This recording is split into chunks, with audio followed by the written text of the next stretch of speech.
A racist woman humiliates a black man without knowing that this act will revolt black people in the United States. The sky was clear that day, a soft light flooded the city, and a light breeze caressed the streets of Manhattan, bringing a welcome freshness to busy passers-by. The city seemed to vibrate with its unique energy, a melody of car noises, conversations and laughter that mixed together in an endless flow. However, at the heart of this agitation, the restaurant Du Soleil, a five-star institution, stood as a sanctuary reserved for society's elite. It was a popular place, a place where people came for more than the food. Here we came to show off our status, to make sure that everyone knew that we belonged to an exclusive circle. The conversations were often as refined as the dishes, and every gesture, every look was calculated. The restaurant's glass doors opened to an interior bathed in warm golden light, where tables were decorated with crisp white tablecloths and crystal-clear glassware. Modern paintings adorned the walls, capturing abstract scenes of wealth and power. Elegant sculptures, placed here and there, seemed to embody luxury itself. Amidst this opulence, customers were carefully observed, judged not only by their choice of dishes, but also by their appearance, their posture, the way they spoke. The fauna of this place, an often arrogant elite, was made up of those who had everything, or at least, who believed they had everything. And that afternoon, a new chapter in this story would be played out, without any of the participants being able to guess its magnitude. Clara Mitchell, a woman in her 40s, entered this world of luxury with palpable confidence. Her haute couture dress, in impeccable black, hugged her figure perfectly, while gold accessories sparkled on her wrist and around her neck. She walked with a firm step, her heels echoing on the polished marble of the floor, attracting a few admiring glances but also a few barely concealed smiles, those of the women who envy her success and those of the men who already know that she belongs to this inaccessible elite. She was influential in the business world, a woman who had climbed the ranks with icy determination.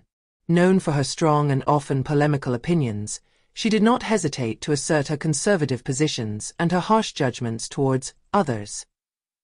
These others, whom she considered less worthy, less refined, or simply out of her world. That evening, Clara was going to lunch with several high-profile business partners, powerful figures from the financial and technology world, and she was ready to shine once again. While crossing the restaurant, she stopped for a few seconds to greet her acquaintances with a perfect smile, a smile that hid a well-guarded coldness. It was her way of reminding everyone of her place, that of the one who dominated, the one who knew how to manipulate the rules and the men. Every movement, every word, seemed calibrated to impress and maintain his status. Across the room, a man in a dark suit sat alone at a table near the window, arms crossed, watching people pass through the restaurant's windows. Malik Johnson, also in his 40s, was a quiet black man, but he did not go unnoticed. His straight but relaxed posture, his quiet confidence, and his penetrating gaze attracted the attention of observers, even if he did not seek to be noticed. Unlike the other guests who liked to be the center of attention, Malik seemed to be part of this setting without being forced, as if he had always belonged to this world of luxury, but without needing it to validate his own existence.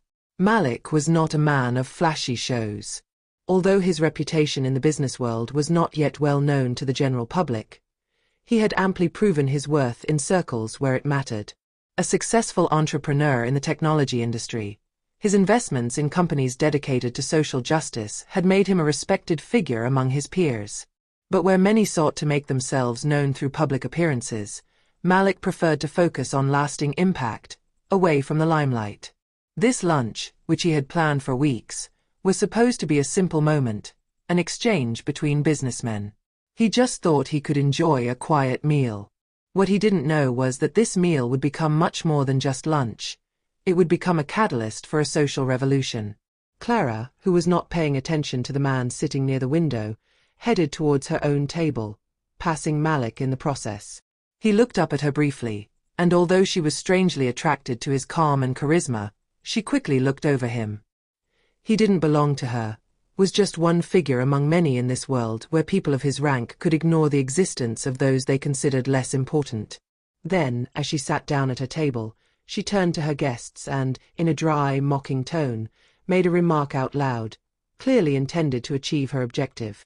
"I wonder if someone can explain to him that this restaurant is not for people like him," she said, pointing at Malik with a mocking smile, her lips curving into an expression of disdain. The tone of her voice was loud enough for all eyes to turn to her, and of course, to the man she had just targeted. The murmurs around Clara dissipated in an instant, like a calm sea after a storm, but the silence that followed was heavy, almost palpable. This silence was not one of embarrassment or shame, but rather a silence charged with sudden tension, a suspended expectation. The eyes of everyone present were now focused on Malik, who, against all expectations, did not look down. He doesn't flinch. He sat up straight in his seat, his back straight as an ear of wheat in a light breeze, and looked implacably at Clara. No words were needed. The simplicity of his look was enough to convey the full depth of what he felt: indignation, surprise, suppressed anger, but also unshakable dignity. Every fiber of his being refused to submit to the humiliation that Clara had just inflicted on him. Despite everything, for Clara, this look seemed only a slight setback in her personal conquest. She wanted to mark her territory, to let everyone know that she was not afraid to bring out the truth, according to her criteria.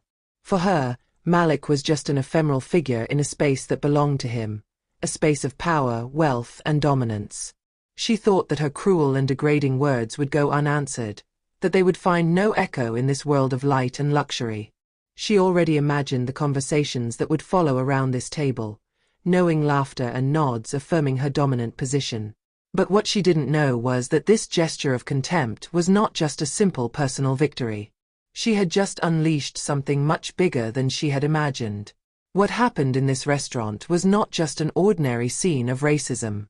It was the spark of a revolution, a historic moment where passivity would give way to resistance. A young waiter, who had watched the scene in silence, felt a shiver run down his spine. He was not a confrontational man, but the injustice that had just been inflicted on Malik, this accusatory and degrading look, touched him deeply. The young man did not hesitate for a second. With a discreet but precise gesture, he took out his cell phone and began filming, capturing the moment with a speed that he had not even anticipated. The video, seemingly innocuous, was found on social networks in the blink of an eye, quickly shared by other witnesses to the incident. The scene escaped the walls of the restaurant, spreading like wildfire, far beyond the borders of Manhattan. Within minutes, the hashtag #RespectMalik went viral, and reactions exploded on online platforms. Hundreds of thousands of people began sharing the video, stunned by Clara's arrogant attitude, shocked by the invisible violence of racism she embodied. But this was not just an isolated act, an incident in an elegant New York venue. It was a mirror held up to all of American society, which was a powerful reminder of how Black people were often invisible, mistreated, or denigrated in spaces of power and privilege. Comments piled up on social media, with voices rising to denounce the latent and omnipresent racism in the business world, in the leisure world, and in many other sectors. Comments denounced the way in which Black lives were constantly discredited, dismissed, and ignored, often in the name of a so-called social order. For many, the incident was not simply that of a man humiliated in a luxury restaurant. It was the symbol of a systemic struggle, of a class and racial war that had been playing out for centuries. Malik, who was initially struck by the injustice of the situation, soon found himself overwhelmed by a flood of messages of support from all walks of life. Black public figures, activists, intellectuals, artists, all stood up to defend his honor. But beyond the media figures, it was especially Black communities across the United States who found themselves in Malik's story. For them, it was not just an affront to an individual, but to their entire people. Anonymous voices, workers, mothers, fathers, students, all reacted, recognizing themselves in this brutal rejection, in this humiliation. The #RespectMalik became a rallying cry for thousands of people who, although scattered across the country, felt united by a common sense of fight against racial injustice. Then the demonstrations began. What started as an isolated incident at a fancy restaurant had grown into a national movement. Signs reading "Malik is us" began appearing on the streets of New York, Los Angeles, Chicago, and many other cities across the United States. Crowds gathered, their massive presence a silent but powerful testimony to the anger that was brewing. These protests were not just a response to a particular racist act, they were a collective rejection of the established order, a call for equality and recognition.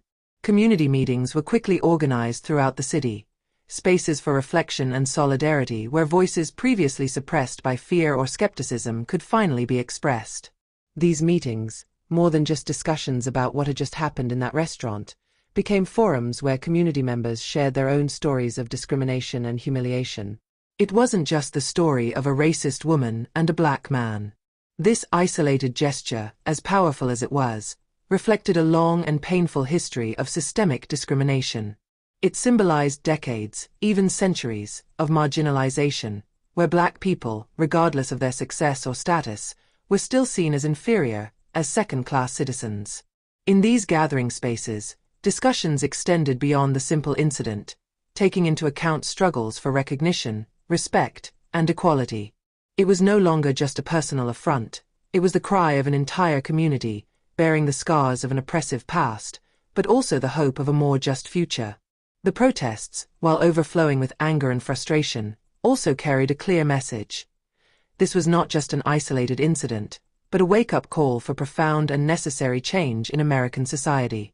Large signs were held up, defiant slogans rang out in the air, and the crowd, despite its diversity, seemed united in a single call for justice. However, the impact of this movement was not limited to the streets. Large companies, institutions, and even governments found themselves facing unprecedented pressure.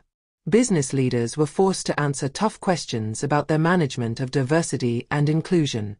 Many could no longer ignore the obvious. Racism was not an isolated issue of individual behavior, but a structural problem rooted in economic practices, public policies, and social dynamics. Large companies, often accused of perpetuating inequalities in recruitment, promotions, and opportunities, were pushed to review their internal policies. Some companies began taking visible steps, creating inclusion training programs, investing in diversity initiatives. But, much more than one-off actions, a movement was born. It was no longer a simple question of what was right or wrong on a personal level. It was now an unavoidable political, social, and economic question. Economic actors, educational institutions, and political leaders had no choice but to take a stand. Otherwise they would be seen as complicit with the system. American society found itself at a crossroads, pushed to reinvent itself under the pressure of a growing popular movement.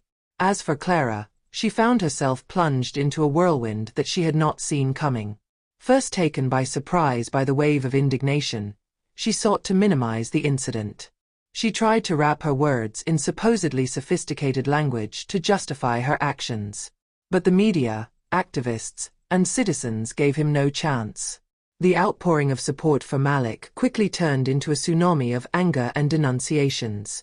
Calls to boycott his businesses grew, circulating on social media and across affected communities.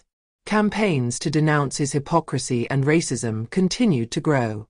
Even her business partners, once silent accomplices in her behavior, began to distance themselves from her, not wanting to be associated with such a toxic figure. Faced with public pressure, Clara was forced to issue a public apology. But, although she hoped that this gesture would be enough to calm the storm she had unleashed, it was too late. Far from repairing the damage, his apology sounded like a desperate attempt to keep his image intact, and not like a real taking of responsibility. Society now rejected her, and the weight of her racism that had become public could no longer be swept under the rug.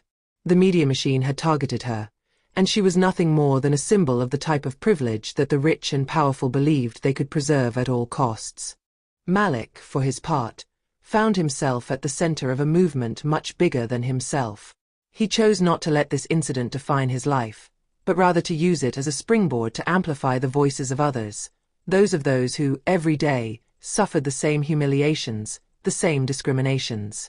At first he had been a mere spectator, a respected businessman in his field, but he quickly realized that he now bore the responsibility for radical change. He chooses to fully engage in this ongoing revolution. He became more than a symbol of individual injustice. He became the face of a collective struggle, that of blacks, minorities, the invisible who fought to be heard, seen, and respected. Through this act of rebellion against injustice, he was no longer simply Malik, the businessman. He became an emblematic figure, an unexpected leader in a fight that was beyond him. Through his actions and public speaking, he offered a platform to those who did not have the means to make themselves heard, to those who found themselves burdened by similar stories, too often ignored. The movement grows, weaving around the story of Malik and Clara's humiliation. This was no longer just an isolated incident in a fancy restaurant. It became a national wake-up call about systemic racism, about how it was perpetuated within even the most powerful institutions. The Malik-Clara affair went far beyond New York. It was now shaking the entire country, pushing the United States to confront questions of social justice, political responsibility, and national reconciliation. The demonstrations multiplied, the conversations became more radical, and little by little, what had seemed to be an anecdotal event at a chic evening transformed into a turning point in the history of the United States. The country, on the brink of the abyss, seemed to be taking a new direction. That of a tortuous path, certainly, but perhaps the only one leading towards justice and equality. Malik and those who had supported him had lit the flame of this change. And although there was still a long way to go, America now knew that it could not go back.